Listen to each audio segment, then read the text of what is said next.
बिस्मिल्लाहिर्रहमानिर्रहीम। नाज़रीन, अली रज़ा साजिद अल रज़ा गार्डन से आपसे मुखातिब हूँ। साल 2023 का पहला दिन और पहला प्रोजेक्ट जिसका मैं इससे पहले पोस्ट में इजहार कर चुका हूँ, उसकी जो 2 एकड़ की जो लगवाई है वो मुकम्मल हो चुकी है। ये आपके सामने हम आज पानी लगा रहे हैं। इसके बारे में आपको मज़ीद ये बताता चलूँ कि इसमें प्याज जो है ना वो लगाया गया है। प्याज लगाया गया है बेड्स पर प्याज लगाया गया है। और बाकी ये जो अल्ट्रा हाई डेंसिटी प्लांटेशन की गई है यहाँ पे पॉपुलर की। इंशाल्लाह आप दोस्तों से इसके तमाम मराहिल में गाहे बगाहे शेयर करता रहूँगा। तो अल रज़ा गार्डन की जानिब से ये पहला प्रोजेक्ट जो है आज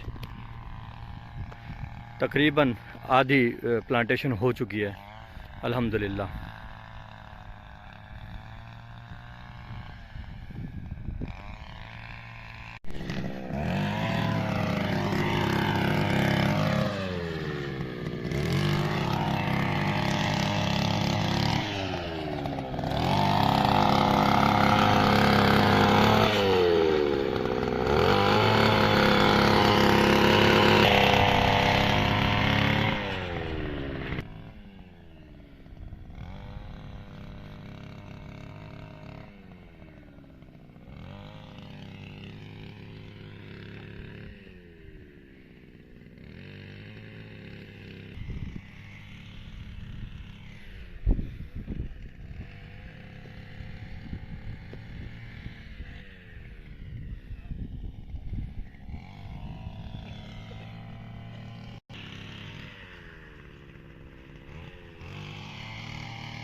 वीडियो